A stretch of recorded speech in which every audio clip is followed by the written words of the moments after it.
Itulah orang seputar bulan Ramadan Mararudi nuka Jawa Tengah Jawa Timur nuka Kulon nuka seberang. Alhamdulillah barang dihitung-hitung urut mudik tahun kamari ge can impas aja nu kuari ngahutang deui jadi gagedean hutang.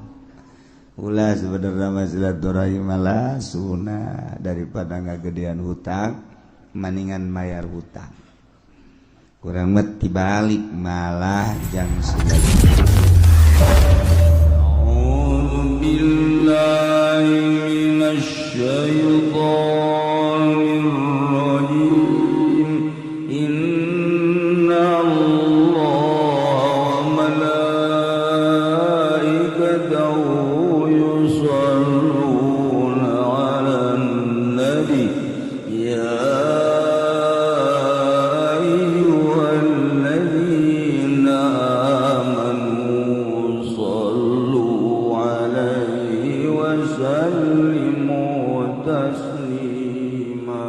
Bismillahirrahmanirrahim. Bistilahi jami'i syuruti lan kalawan ngelindih ing sakabeh pirang-pirang syarat.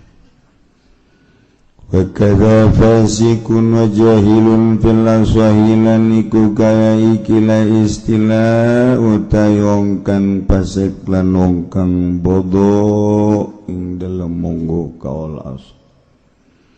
Kutu ucap insun lawi da'adaf azakatin ilal bawati sudiqa biyaminihi lamun ngaku ya si wong ingawaikan zakat maring bugot maka dan benerkan ya si wong kalawan dan sumpah wong o jizyatin atawa ingawaikan upeti fala sudiqa ala sahih ingatase mungguh kaulsa wakadzalan iku kaya ikilah jizyat kharajun utawi kharaj ila sahih dalam mungguh kaul asah kharaj ing dalam mungguh kaul asah ya sadaku fi hadin lan dan benarkeun ngasiwang dalam had illa yasbuta angin yang tetap ya had angin yang tetap ya had bibayinatin kalawan saksi wala zara lahu lan narana natapak iku mawjud lahu kada had fil badani ing dalam badan wallahu alam utai Allah iku kang maha uningan utai Allah iku kang maha uningan.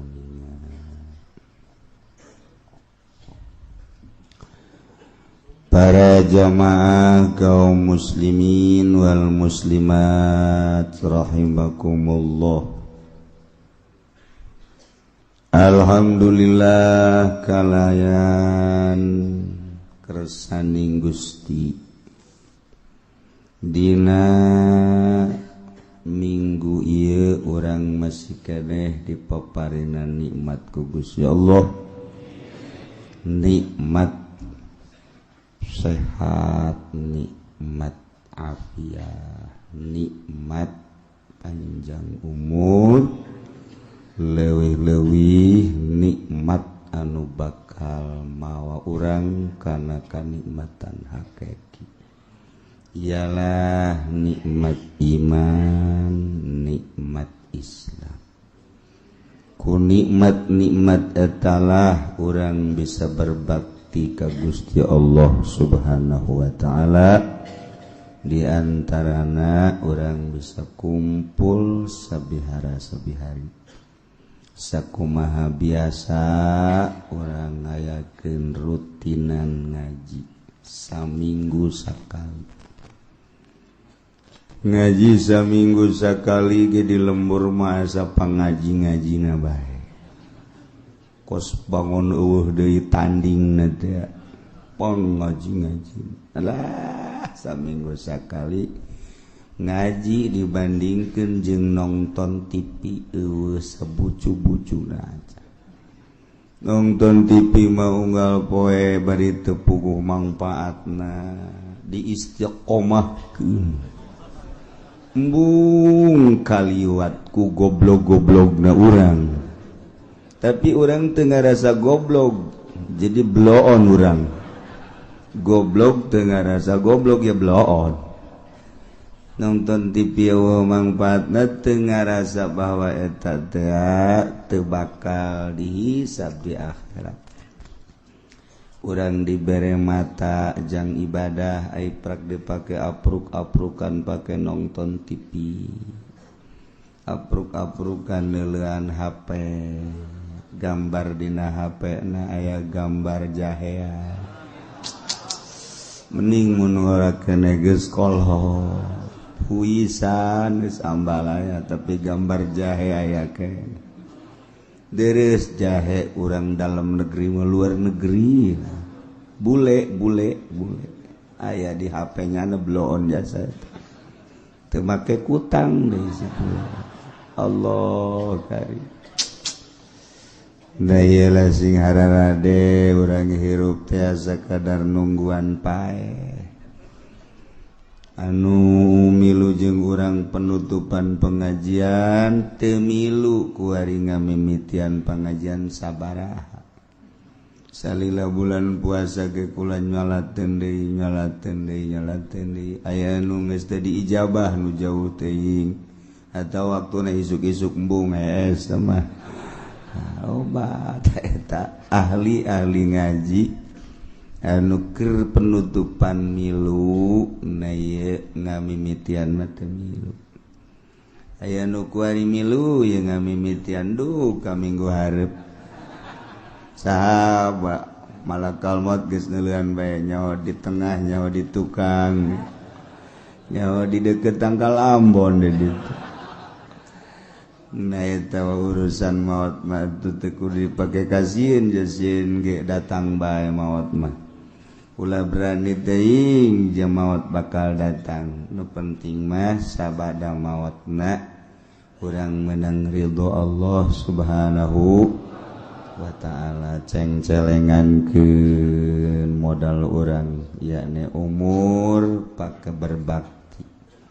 Itung-itung ku urang mata lobaan pake ibadah apa maksiat kitu keneh ceulik. Lobaan pake ibadah apa lobaan pake maksiat kitu keneh sungut lisan.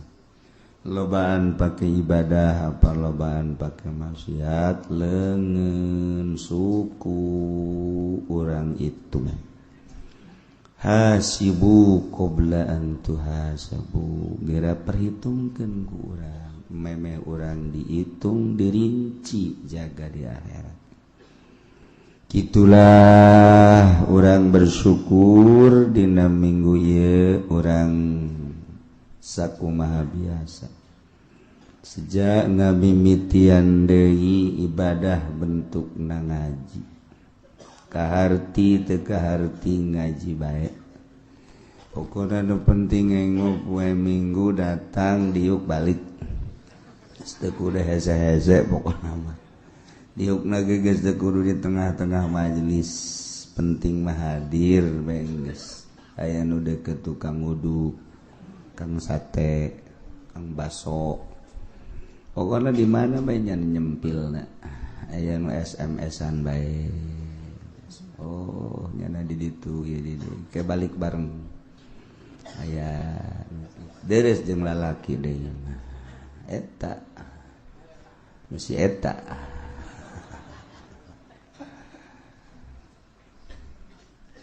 Ternyata sanggeusna ku urang dianalisa ibadah urang di jero bulan Ramadan teh alhamdulillah aya peningkatan. Nu tadina urang teu tamat Al-Qur'an di bulan puasa mah alhamdulillah tamat. aya nun teu bisa namatkeun tapi ngadengekeun mah ngadengekeun. Aya anu tamat 2 kali sabulan. Aya nu tamat 3 sabulan puasa teu pohara. Aya anu 4 kali. Wih, lain lalaga. Bahkan aya nu laporan ka kula, alhamdulillah kiai cenah kula sebulan puasa tamat 10 kali. Masya Allah, bagus jasa. Kos nuka Mekah, di Mekah lulumpatan muru Masjidil Haram yang berjamaah pohara eta ibadah di Mekah. Asal ngadenge azan, brung kobeh ninggalkeun berbagai aktivitas. Komo anu sejam munggah haji memang teu boga pagaweana naon sakadar salat, tawaf, hebat. Balik baik ka imah deket padahal mata ki haji ka masjid teu wauheun jeung masjidnya teu nyaho ka tihang masjid sabaraha teu nyaho ka samak masjid diganti apa henteu di Mekah mah lulumpatan muru berjamaah sok itu pas sedek-sedekna tapi barang balik baik ka imah sakitu lalegaan teu ente bae geus sebasa kali ente diajakan geus sia bae ti heula diajakan gente mawaan berarti teu Mekah bulan Ramadan kitu keneh beung di bulan Ramadan maca Quran teh wow pohara barang datang bae ka bulan Syawal wari ge Quran di mana bade teundeuna geus teh pokonya ikut ta urang teh ibadah teh kos kitu tah di Ramadan mah pohara jadi teu istiqomah. Tak kudu nama istiqomah di jero bulan Ramadan teh sok maca Quran, Syawal ge maca Quran. Di bulan Ramadan taraweh, bulan Syawal ge taraweh terus. Yang dikepung masyarakat sih. Tapi bisa taraweh bulan Ramadan doang. Untung jelema anu kamari di jero bulan Ramadan ngalaksanakeun tarawih. Berbagai ibadah-ibadah tinggal orang memohon ke Allah, urang nati Allah, titah ibadahna ge ku Allah, dibere tanaga jeung daekna ge ku Allah, nurek narimana Allah, pasrahkeun ka Gusti Allah. Mudah-mudahan ibadah puasa urang, tarawih urang, sedekah urang, tutulung urang diterima ku Gusti Allah Subhanahu wa taala hingga jaga aya bukti jang sampeureun urang.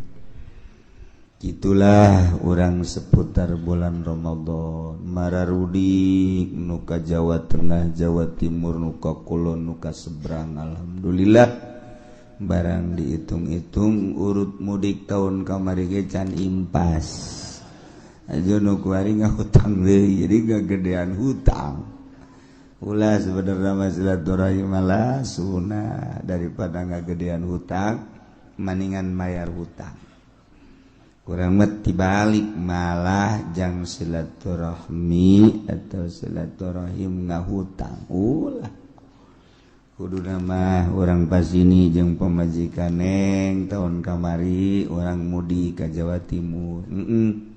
Tahun ieu mah urang ulah mudik duit nu aya urang pake mayar hutang bae. Talamun saluyu mah geunah. Enggak, tetap harus mudik aja.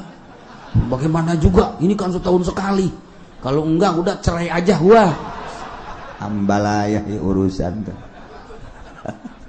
Eta kan kos kitu teu beres tah. Tinggal salakina bae hak bacakna aing talian bae tuh awak aing ieu. Mun salah ladar bagina masyaallah. Masyaallah geus kos kitu bae barudadannya seputar mudik. Nu jelas silaturahim urang ge mudah-mudahan ditarima ku Gusti Allah sehingga ngajadikeun tali persaudaraan antara urang jeung dulur-dulur urang, urang jeung tetangga urang, urang jeung guru-guru urang sehingga sakumaha wau urang di dunia kayak di akhirat ge wau eta wau terus di dunia lamun urang sok babaturan jeung tukang adu kotok di akhirat ge nu ditiangan eta bae terus di akhirat teu bisa di dunia teu wau jeung kiai di akhirat ngawauan mal bisa sakumaha urang teu wau jeung tukang adu kotok di akhirat hayang wau teu bisa al arwah junudun mujannadah ruh eta lir teu beda jeung tentara sakumaha tentara grup-grupan sakumaha tentara sesuai jeung balok-balok baret hejo baret beureum bintang hiji bareng ngahiji jeung bintang hiji bintang 2 ngahiji jeung bintang 2 bintang 3 ngahiji jeung bintang 3 bintang 7 ya pararuyeng eta hiji ya tah jadi urang di dunia jeung saha kawau jeung saha babarengan di akhirat ge eta deui bae junudun mujannadah masyaallah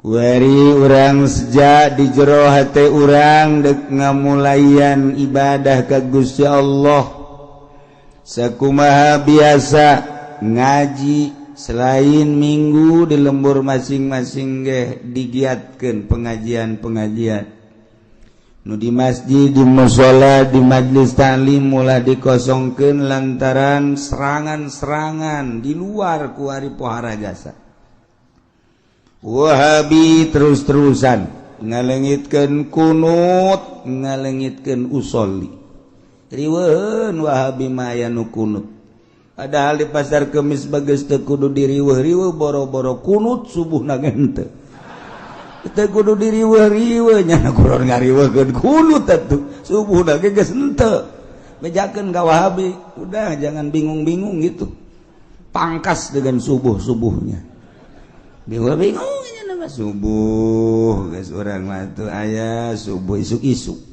lain dina waktuna ditanya ku urang sia salat subuh isuk-isuk jipan aing hees pan hees mah teu wajib salat di mana ya kitabna hees wajib salat teu pinter teh budak wah emang ge keur hees wajib salat kitab bodega ge malah ya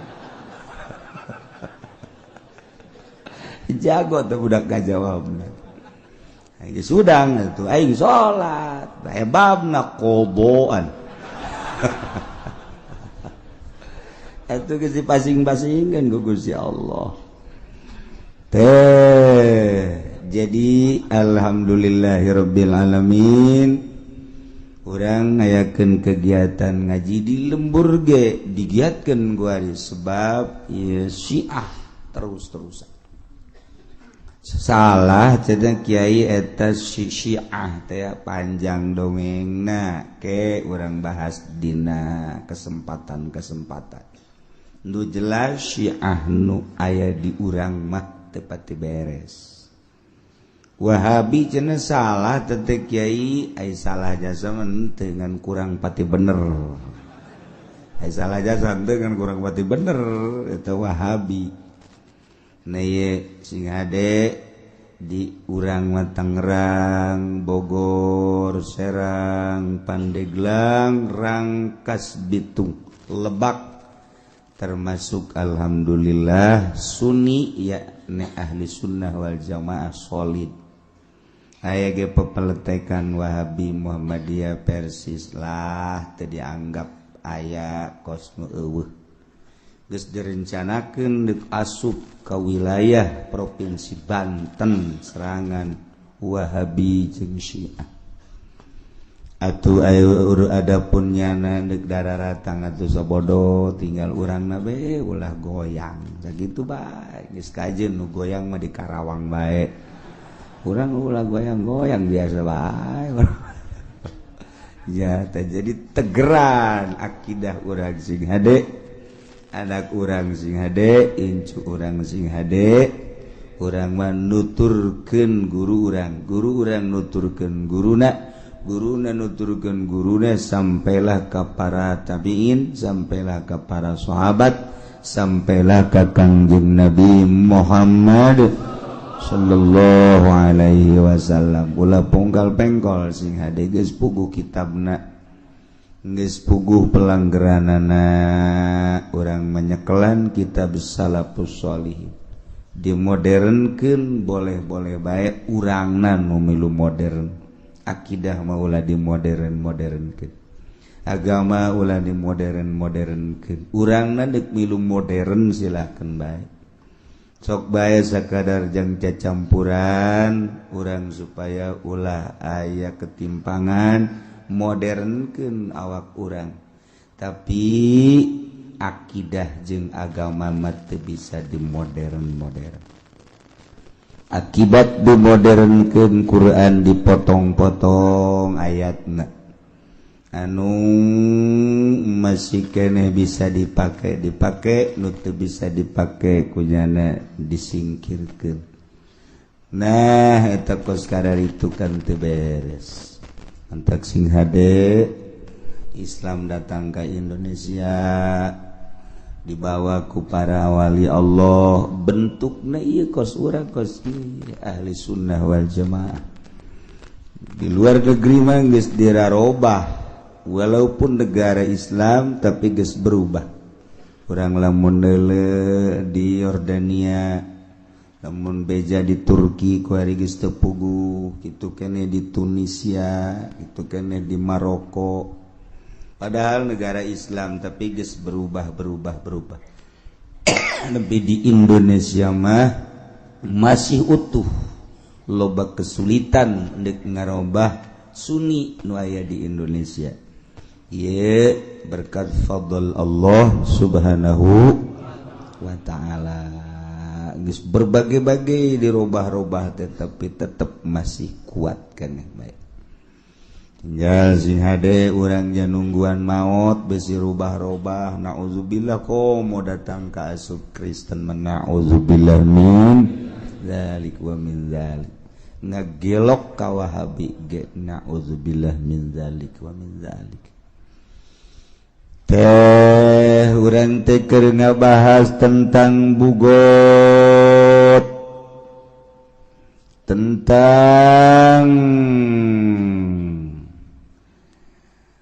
pemerintahan anu teu disetujui ku rakyat atawa pemerintahan anu keur didemo ku rakyat. Maka di tengah-tengah nyaritakeun bugot ki musannif hadzal kitab nyaritakeun tentang ngadirikeun negara, ngadirikeun pemimpin di negara urang mah negara Republik Indonesia demokrasi, tetep kudu aya pemimpinna, presiden ngaran. Nu alhamdulillah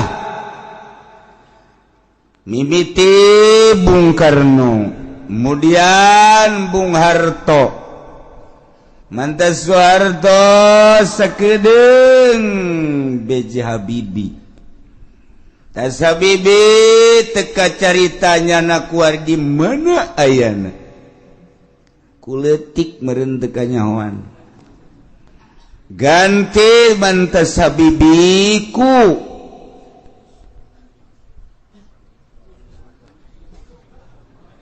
usaha. Geus ku Gus Dur, Megawati, kemudian atuh SBY, ku ari mah presiden urang. Dek kukumaha ge tetep presiden urang eta teh. Dek pantes dek teu pantes presiden urang adalah Jokowi. Kudu diakui eta presiden urang dek kukumaha ge atuh dek kumaha deui. Sakitu ge deres bisa seuri keneh. Artinya presiden urang eta. Kajeun kukumaha ge presiden urang. dirasakan kurang setelah ganti presiden. Wih, dolar naik melambung, perekonomian kuari keur ngarayap, perpolitikan urang mun nyaho di jerona bakal sieun ngan lantaran teu nyaraho biasa bae urang. Nu mantak aya bagus teh urang bodoh teh. Jadi tenang-tenang bae urang teh ku bodoh, padahal di jerona mun dideuleuh ku urang aya naon sih di Indonesia lantaran kok prajurit Amerika turun ku hari aya di Bali, kok Cina bercokol di urang, kok aya di negara Timur Tengah nu ka urang, kok aya sababaraha pemimpin nu asup ka negara urang, aya naon di negara Indonesia. Ieu dek dikumahakeun jeung dek dikawanakeunana urang teu nyaho. Bodoh ngaranna, ku bodoh jadi tenang.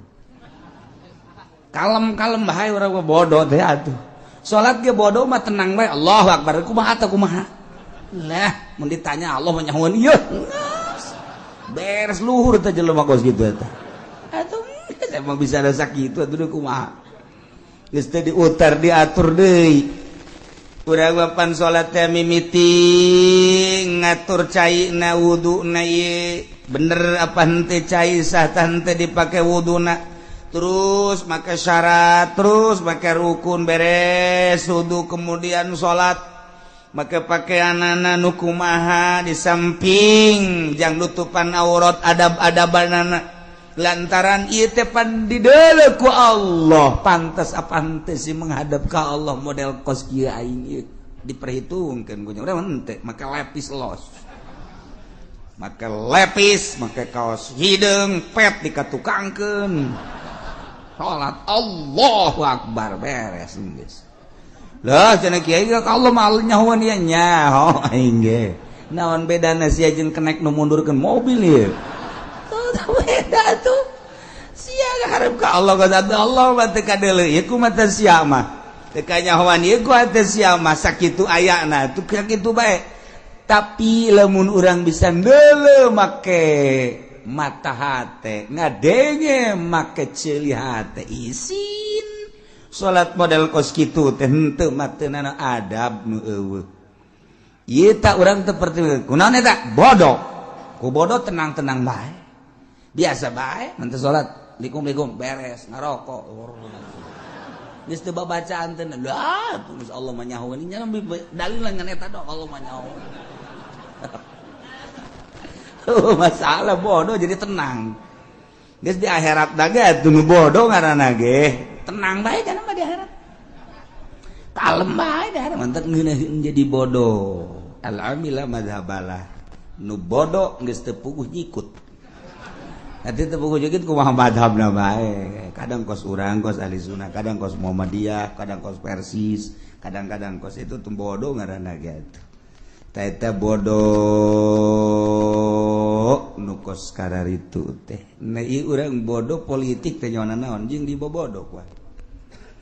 Sakumaha nu kukula dicaritakeun sabenerna teu pas Presiden Jokowi ku ari teh ngan begitu dek diturunkan lain teu mampu babari jasa nurunkan presiden teh gampang jasa sebab dipilih ku rakyat diturunkan ku rakyat ya, ngomong mah kecil babari emang di negara demokrasi mah ada kekuatan terhadap rakyat cuman yang gantina saha jang gantina saha ieu lalu hese teh cakula ge di bulan Rewah di bulan Rajab nyaritakeun jang ganti oh cenah ambalaya kiai siapa neuleuna sasa urang hartina hese jang ganti teh cokot partai Golkar teh solid lantaran Golkar teh kabagi-bagi lamun naik tu nu ieu ngamuk naik ti nu ieu ngamuk teh solid ngaranna patut teh jadi presiden teh bisa kos kitu sok diterangkeun bae aing jadi dosen sakedeung ieu lah ngaranna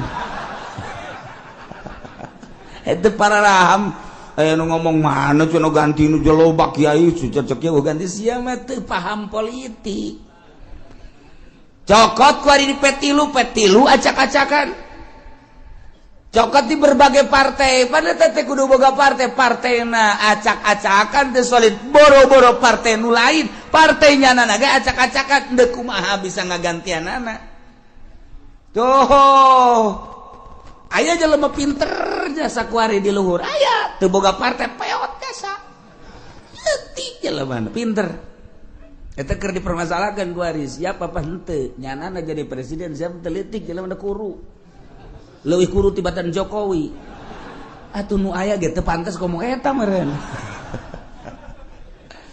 nah kuari dek dirapihan lantaran eueuh nu solid partai berarti kan aya nu main nu jago di Indonesia nu ngacak-ngacak partai geus diperhitungkeun gunyana lamun ieu partai solid engke bakal ngehajar diacak-acak heula gunyana sehingga eueuh partai nu solid hese jang ngagantianana kos gitulah seputar negara eta kakarak global encan mun dirinci tek wari urang nyaritakeun tokohna ti Golkar ieu patilu di babari nyaritakeun kos kitu sapira Indonesia aja jelema rek kahitung tek hese amat tuh hese amat babari cuman iyalah keberadaan urang kos kieu hese kasolidanan maka wallahu alam tinggal ditunggu 2 bulan deui lamun 2 bulan ieu rapi insyaallah lanjut mun 2 bulan ieu teu rapi wallahu alam bissawab bisa assalamualaikum warahmatullahi kuari keur diurusan kuwae sebab naon perekonomianna mungsrut kuari tailah lamun negara ekonomi teu jalan atau politik ge teu jalan ai negara mah moal bangkrut degekeun ku Celisia dongengna negara bangkrut moal aya nu bangkrut mah politik nu bangkrut mah perekonomian kembalina politik jeung perekonomi ka rakyat negara mah moal bangkrut nu mantap moal bangkrut atuh jelema titah malayar pajeg kabeh deuk bangkrut kumaha negara mana nu bangkrut eta mah ngomong doang negara bangkrut negara bangkrut moal aya setungtung aya presidenan aya kepala negaraan negara mana bae moal bangkrut nu bangkrut rakyat negara mah moal bangkrut ya kurang kuari malayar bae duit da ka mana udah ditanyakeun goblok tama kumaha kepala negara tama kumaha gubernur kumaha bupati sia mah mayar bae adapun ka mana-na kumaha aing goblok meureun sia mah ulah ngomong ulah nanya je pan sia mah kitu amat jadi bupati na ulah nanya pokona mah sia mah mayar bae geus wae ka ditu nama engke aing naek ku sia pilih deui bego meureun sia ieu si sia teh bego aing kabehan seakan-akan seperti kitu negara urang demokrasi apa lain wallahu a'lam pilih aing mayar pajak sia ka aing adapun duit dek ka mamanana ulah hayang nyaho sia kumaha aing ji bupati kieu urang teluh bae yuk teluh mendingan ge kena bureuteu ieu beteungna ieu ulah kitu cek yeuna ieu udah bener di urang je APBD entah gerang sabaraha kota sabaraha di gubernuran sabaraha ieu teh pan rakyat teh bodoh teu nyahoana naon ieu ku teu nyahoana naonna tentrem teu nyahoana naon teh jadi tentrem bupati ge tenang kalem biasa bae ge teu isieun gapangih jeung rakyat teh bupati salah teh isieun gapangih jeung rakyat bupati bego meureun kamu ya tuh rakyat ge bego ieu geus ieu mah bego jeung nu bego masalah bararego kabeh tah kan seperti kos kitu tah ieu keur carita nagara kudu aya pamimpinna ieu nu dicaritakeun ku urang milih pamimpinna kudu make syarat 10 hiji syaratna jadi presiden jadi gubernur jadi bupati teh kudu musliman agama Islam nomor kedua mukallafan kudu mukallaf ulah wedan ulah budak leutik tilu huron kudu merdeka ulah abid opat dakaron kudu lalaki ulah cewek 5 kudu bangsa Koresian eta teh hartina mah nu boga pemikiran nu kuat nomor kagenep ka-7 kagenep adlan kudu nu adil boga pertimbangan secara syar'i. Nomor ka-8 nomor ka-7 mujtahidan kudu anu mantap ijtihadna otakna brilian. Nomor ka-8 sujaan gagah jadi pemimpin mah ketika aya nu neko-neko nyana dihareup kan gagah ngaran urang jadi boga pemimpin puluh ya pelea tersep. Nomor ke-9 zaroin nu ngabogaan pemikiran anu istimewa cemerlang lantaran ieu teh negara di jero negara luar biasa jelema teh lobana berbagai-bagai keayaan kehidupan manusia nu aya di negara tah kalangan elit kalangan setengah elit kalangan anu non elit rakyat jelata iya kan beda-beda eta teh kapan di bawah naungan presiden carana kumaha jangan majukeun kelas elit carana kumaha jangan majukeun kelas tengah elit kumaha jangan majukeun rakyat eta teh kudu boga pemikiran anu cemerlang zaroin wasamin jeung kudu boga dedengean ulah torek boga presiden torek hese Basorin jeung boga dedelan wanutkin jeung boga ucapan bisa ngomong etalah syarat jadi pamimpin sahna jadi pamimpin teh nomor kahiji bil baiati di baiat yani baiatu ahlil hilli wal aqdi minal ulama'i war ru'asai wa wujuhin nas dipilih jadi pamimpin nu milihna ahlul hilli wal aqdi ulama-ulama pemimpin-pemimpin tokoh-tokoh masyarakat nu milihna jangan maju ke negara berarti nu kudu boga wawasan kaharep dek dikumahakeun ieu negara ulah ini peot dituntun aki-aki gagah nya aya aki gagah emang ini peot aki-aki gagah aki-aki titah milih nu buta titah milih dan lain sebagainya nu gering teu nyada teu boga wawasan ulama nu titah milih teh jeung ulamana lain ulama Golkar ulama bangsa disugak sogok ieu mah ulama nu boga wawasan kaharep ieu nu milih teh jang supaya engke nagara dek dikamanakeun dek dikumahakeun pemimpin-pemimpin gitu kene tokoh-tokoh masyarakat hasilna karak engke saha anu terpilih jadilah presiden di beat dipilih ku urang kabehan. Nomor kedua jadi pemimpin teh bistikhlafil imami ku dijadikeun khalifah ku seorang imam.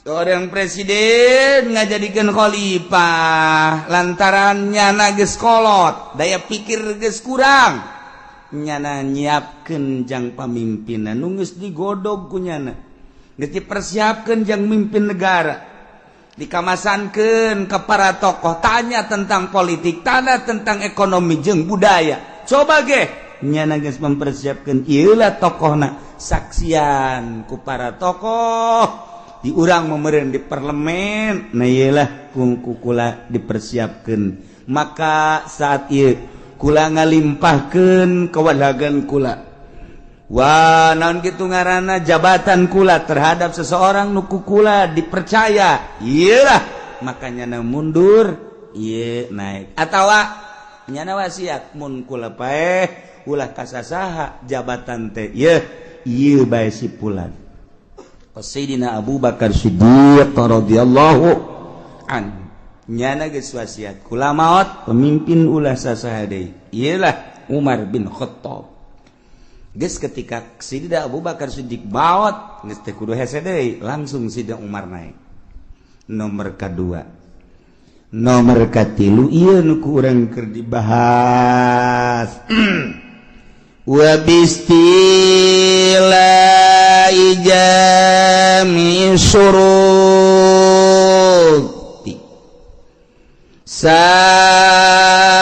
jadi presiden bistilai jami syurut ku ngalindih kana sakabeh pirang-pirang persyaratan syarat nu 10 aya di Kizaid. Sementara presiden nu aya kurang ngalaksanakeun persyaratan atau kurang persyaratan tinu 10. Andai kata presiden terpilih teh jelema nama muslim, jelema nama mukallaf, jelema nama merdeka, jelema nama lalaki, ngan ternyata tina 10 ternyata ra'yuna nu kurang cemerlang. Ketika ditanya tentang bagaimana perekonomian di negara urang, nyana teu ngabogaan wawasan, jangan majukan perekonomian di negara eta. Sementara aya batur nu hebat, Khalid misalna, anu nyana siap untuk mengatur tentang perekonomian jeung perpolitikan dibandingkan nu terpilih jeung nu ieu hebatan nu ieu nyana ngayakeun kukumpulan. Mun di urang mah eta demonstrasi teh melalui kekuatan rakyat nu jadi ujung tombakna adalah mahasiswa untuk digulingkan presiden terpilih lantaran geus mempersiapkeun calon presiden nu leuwih hebat. Istilah ngaran. Ulah digulingkeun mah digulingkeun tapi calon presidennya can aya engke keberantakan negara. Teu meunang. Negara teh anu mantak teu meunang dipimpin ku budak leutik lantaran budak leutik mah teu bisa mempersatukeun bangsa. Boro-boro jang batur pugunyana ge encan bisa ngisang-ngisang acan. Budak leutik teu meunang mimpin negara. Nomor kadua cewek. Wanita teu meunang mimpin negara lantaran lamun dipimpin ku awewe pan bisa dengan menyeng doang. Menyeng teh ceuriknya nama. Boro-boro ku rakyat, boro-boro desakan-desakan manusia kakarak ti salakina bae nya geus bisa ngajawab. Salakina marah haju bae manyun bae. Henteu memecahkan permasalahan awewe mah ceurik ngaguling brek beres. Sakitu doang. Manya nu kos kitu deuk mimpin negara. Deuk kumaha lakona. Karakter wanita nu mantak teh. Karakter wanita mah kos kitu nu mantak teu meunang jadi pamimpin. Acak-acakan negara. Ketika negara urang dipimpin ku Megawati, urang mah bodoh teh nyaho naon padahal nu coplok ieu sabaraha pulau. Aset negara nu coplok sabaraha. Lantaran urang mah bodoh biasa-biasa bae. Kalem-kalem bae. Mun urang menelusuri ka jerona, Masya Allah aset negara sabaraha anu acak-acakan jeung nu beak, pulau sabaraha anu dijual. Urang mah teu nyaho lantaran bodoh. Kos kieu lah eta lah wanita. Lamun urang nyaritakeun tentang keberadaan negara urang dipimpin ku Soeharto mah biasa bae. Hutang bisa ditutup dipimpin ku Bung Karno mah komo maju negara teh. Rarasaan urang mah teu maju padahal maju. Komo dipimpin ku Belanda mah leuwih maju. Lamun urang nyaritakeun kemajuan negara Indonesia dipimpin ku Belanda jeung ku negara urang, ku urang masing-masing kemajuan ku Belanda. Aya jalan kereta nang Belanda, nang urang mana? Aya jalan nembus Rodi, kerja Rodi baheula. Oh, jalan provinsi nang Belanda, nang urang mana? Malah kuari mah dijualan nang urang mah. Ayo coba. Aya bendungan 12 pintu 12 sadane nang Belanda. Nu di Bandung itu bendungan nang Belanda. Kabeh ieu teh aset-aset nu aya nu di urang nu digunakeun urang nang Belanda, nu urang nang urang mana? Baheula Belanda nyieun jalan kereta, Belanda nyieun jalan, Belanda nyieun irigasi, Belanda nyieun berbagai kitu jembatan-jembatan. Eueuh anu songhek saeutik negara urang. Sugan gunung songhek henteu. Sugan hutan songhek henteu. Kuari urang geus naon nu dibangunkeun? Gunung Sararohek. Sararohek kuari gunung songhek, hutan songhek, laut songhek. Bari can aya ieu mana bebeunangan anak. Ieu keur carita perbandingan, berarti kemajuan dipimpin ku Belanda. Mata geunaheun keneh di zaman Belanda daripada di zaman urang kuari. Lamun deuk caritakeun maju, bebenangan urang mana? Nyieun jalan kuari. Jai anyer penarukan nang Belanda. Di hasil urang mana hasil urang? Ayo coba. Jalan nu belah ditu aya deuk dijual. Nu belah ditu aya jalan geus dijual. Digantikan kuari urut jalan, urut irigasi, kuari jadi pabrik, lain kegedean jalan, lain nambahan jalan, malah jadi pabrik. Sabaraha jalan nu leungit nu dipake pabrik. Ai pabrik jang kepentingan saha? Kepentingan rakyat sejenak jang itu ai jalan terus ke anak incu. Anyar penarukan eta teh jalan teh di zaman Belanda datang ke bapak kolot urang, bapak urang datang ke urang bisa merasakan. Jalan kereta Jakarta Surabaya nang Belanda urang bisa ngarasakeun kuari hasil urang mana. Urang lamun keur carita perbandingan ji oge nya kieu maning bikeun di ka Belanda tangkorak sia baru. Baheula ge urang merdeka hayang kan ieu geus si kemerdekaanna teu mampu. Mampu urang teh. Nah, urang mah sararohek. Toh, lamun urang nyaritakeun tentang perjuangan bapak kolot urang baheula murikat bulu urang. Bung Karno bapak kolot urang ditahan, disiksa, diseret. Eta teh memperjuangkeun bangsa jeung negara. Hayang hengkang Belanda ti negara urang 3 abad setengah ngajajah urang. Supaya leuit jana urang teh terus berjuang saya aya babur runcing. Golok geus lain golok seukeut, golok tarang hau. Maka berjuang di negara urang teh demi bangsa jeung negara supaya anak urang geus urang kos kieu supaya anak urang kan kitu ngaromongna ge anak incu urang supaya ngeunaheun nyana memperjuangkeun. Coba ye ketika Bung Karno tangkap ku Belanda jeung Ki Ahmad bawa ke digu langsung diasupkeun ke penjara. Sapoe, 2 poe, 3 poe paneta di penjara itu mah Belanda mah lain maksud menjarakeun dek dibunuh dengan tidak diberi makan dan minum. 3 poe geus leuleus. Ngomongkan Bung Karno ke Ki Ahmad, Kiai, rasanya kita mati ini di sini. Tidak usah ngomong begitu cek Ki Ahmad. Mati urusan Allah. Tidak mati. Kalau nyawa kita masih ada di badan kita tidak mati. Aduh. Bisa ada Ki Ahmad. Enggak usah takut. Ada Allah. Bung Karno, Allah itu benar ada. Tetapi kita tetap kalau tidak makan dan minum mati. Pertolongan Allah akan datang. Tenang. Ceki Ahmad, innallaha ma'ana. Kaopat poe geus kicep doa. Atuh teu dahar teu nginum pan? Kicep. Kiai, saatnya kita mati kan? Tidak. Ceki Ahmad, tetap hidup kita. Hidup bagaimana? Enggak makan, enggak minum. Belanda datang ke jero dibuka lawang. Blok seserian. Sekarang kau mati di dalam penjara. Sekarang kau tidak akan bisa melanjutkan hidup. Geus teu bisa nanaon kieu. Seserian Belanda. Digebrukeun deui lawang. Di jero geus kararieu bae. Ceki Ahmad, Bung Karno, pertolongan Allah akan datang ketika kita sudah tidak berdaya. Kita sekarang sudah tidak berdaya, cek Bung Karno. Mana pertolongan Allah? Itu kamu masih bisa ngomong, itu daya kamu. Oh iya ya. Baheula bae eta memperjuangkan negara datang ke kitu coba. Kalau masih bisa ngomong berarti masih ada daya dan kekuatan. Ketika kita sudah tidak bisa apa-apa, baru pertolongan Allah datang. Kali mau poe geus bisa nanaon. Kararieu bae.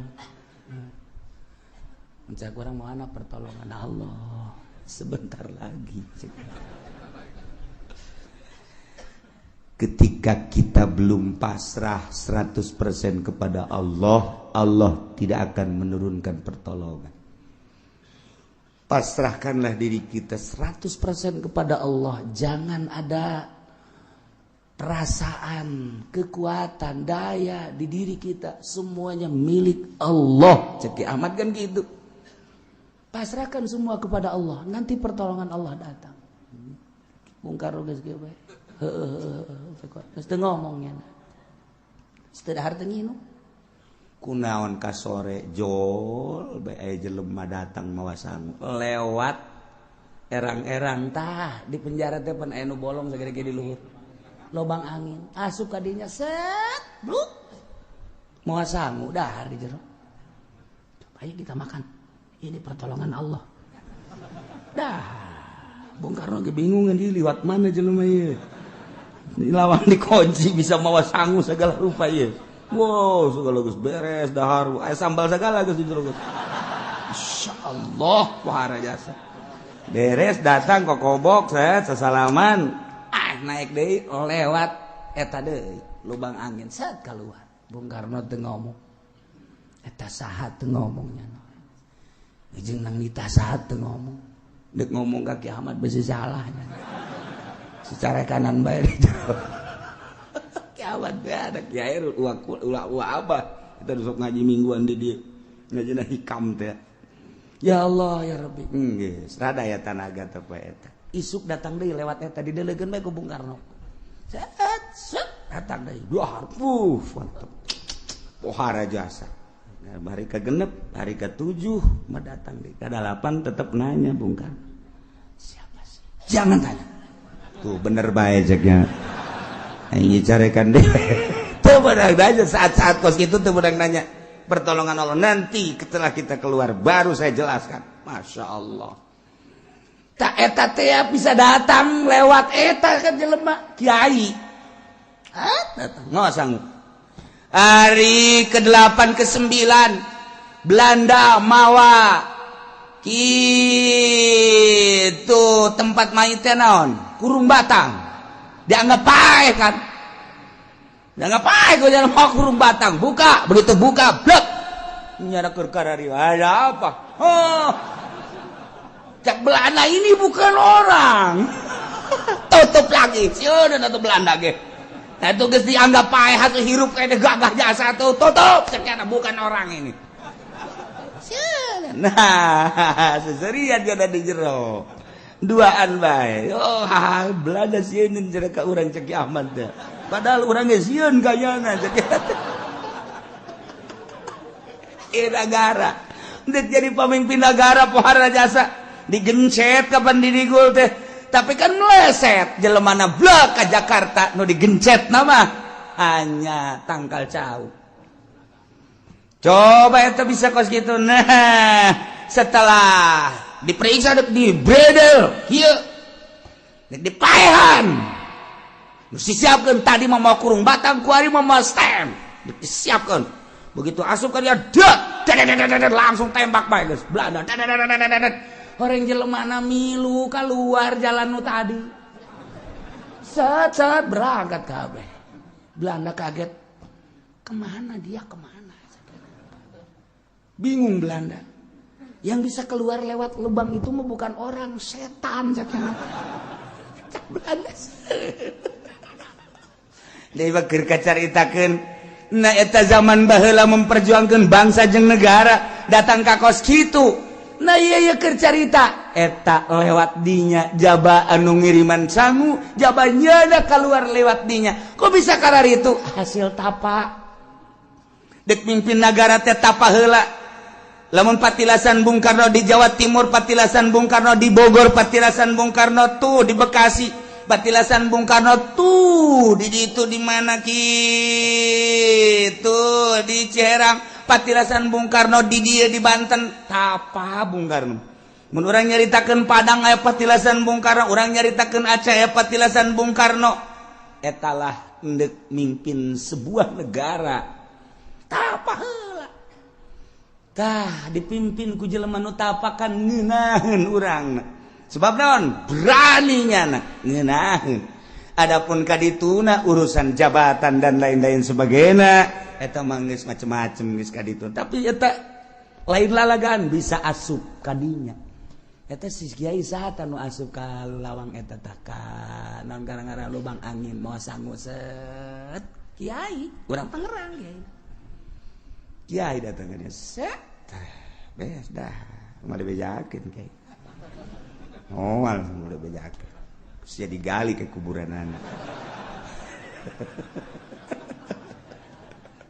takut itu kan wahara mimpi negara teh lain lalagaan satu suara teu bisa dibobodoh atletik mah sakumaha urang teu bisa dibobodohna ketika Saddam Hussein kamari gerak ku ajeun tinggi ulah-ulah ge simpati bangsa simpati manusia umat sadunia simpati kabeh moal pati-pati simpati lamun di jero benak katena henteu aya kemurnian moal aya seluruh lapisan boh kafir boh muslim simpati terutama mukmin simpati ka Saddam Hussein bari di jero nagara nama aya anu ngalecehkeun ka Saddam Hussein tapi tetep baik kesimpatian teh teu bisa dibeli lantaran di jero na aya mutiara sakumaha simpatina bangsa Indonesia ka Bung Karno lain di Indonesia bae Jepang simpati ka Bung Karno Arab simpati ka Bung Karno bahkan titi mangsa Bung Karno teh ya mun urang ke Mekah atuh aya di Arfah aya titi mangsa Bung Karno di tempat Sa'i aya titi mangsa Bung Karno di Baitullah aya titi mangsa Bung Karno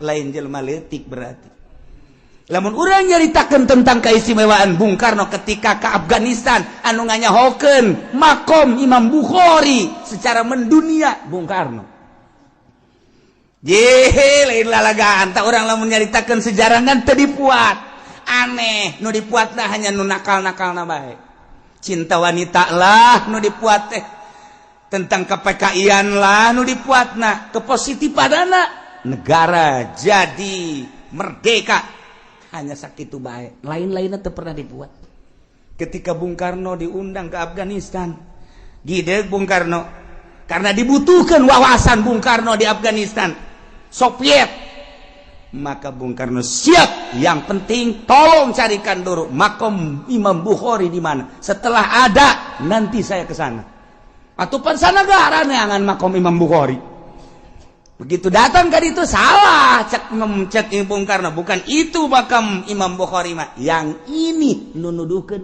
Bung Karno lain jelema leutik Bung Karno teh nu mantek mun nyaritakeun Bung Karno moal anggeus-anggeus dijore-jore Bung Karno simpati bangsa jeung negara tetep bae di PKI di lain bae cekate lain bae eta mah sekadar sebuah sejarah anu bisa diplesetkan hate leutik bangsa tetep lain Bung Karno seorang waliullah hese deuk ngaleungitkeun ka gorengan deuk ngaleungitkeun kabagusan Bung Karno supaya jore teh hese sakumaha hesena urang deuk kabaguskeun Pak Harto hese bae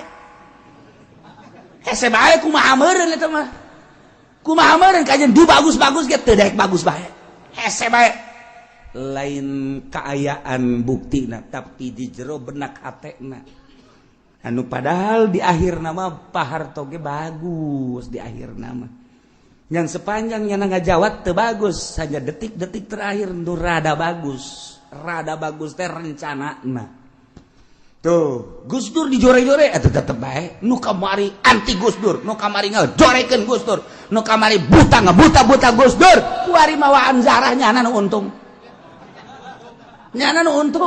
nu kamari na ngaulah-ulah ngang buta-buta je Gus Dur ya kuari yuk kita zarah yuk gesan je tolol teh jelema teu bisa dibobodoh artina hate leutik namanya nyana ge ngabuta-buta ge eta mah ngan sakadar muatan gan sakadar aya kepentingan ketika berbicara dari hati nurani nyana ge mengakui atuh boro-boro di dalam negeri luar negeri di Amerika sorangan mengakui keistimewaan Gus Dur di Jepang di Arab di berbagai mau di Mesir jeung di Baghdad mah atuh ngaistimewakeun ka Gus Dur adapun jelema nu ekstrim atuh sepanjang masa kitu bae mantek urang wari-wari mau magahan ngaji ulah dianggap bahwa ka urang teh haju manut kabeh ka urat nurun kabeh bisa tukangeun malobaan kana tersebut biasa bae atuh antepkeun ke kanyahoana mah jadi akhirat ieu Allahu Allahu Allahu Allah Allahu Allah la ilaha Jibril, Mikail, Israfil, Munkar wa Nakir, Rakib, Atid. Jibril, Mikail, Israfil, Izrail, Munkar wa Nakir, Rakib. Allahu Allah, Allahu Allah, la ilaha kahiji Nabi Adam, kadua Nabi Idris, katilu Nabi Nuh, kaopat Nabi Hud, kalima Nabi Saleh, kagenep Nabi Ibrahim, ketujuh Nabi Lut, kadalapan Nabi Ismail, sembilan Nabi Ishaq, 10 Nabi Yakub, 11 Nabi Yusuf, 12 Nabi Ayub, 13 Nabi Syuaib, 14 Nabi Harun, 15 Nabi Musa, 16 Nabi Ilyasa, 17 Nabi Zulkifli, 18 Nabi Daud, 19 Sulaiman, 20 Nabi Ilyas, 2 hiji Nabi Yunus, 22 Nabi Zakaria, 20 Nabi Yahya, 24 Nabi Isa, 25 Nabi Muhammad sallallahu alaihi wasallam. Moal ayat Nabi dugi kapoe, moal ayat Nabi dugi kapoe. Allahu Allahu Allahu Allah, Allahu Allah, la ilaha. Jibril, Mikail, Israfil, Munkar wa Nakir, Rakib, Atid. Jibril, Mikail, Israfil, Izrail, Munkar wa Nakir, Rakib.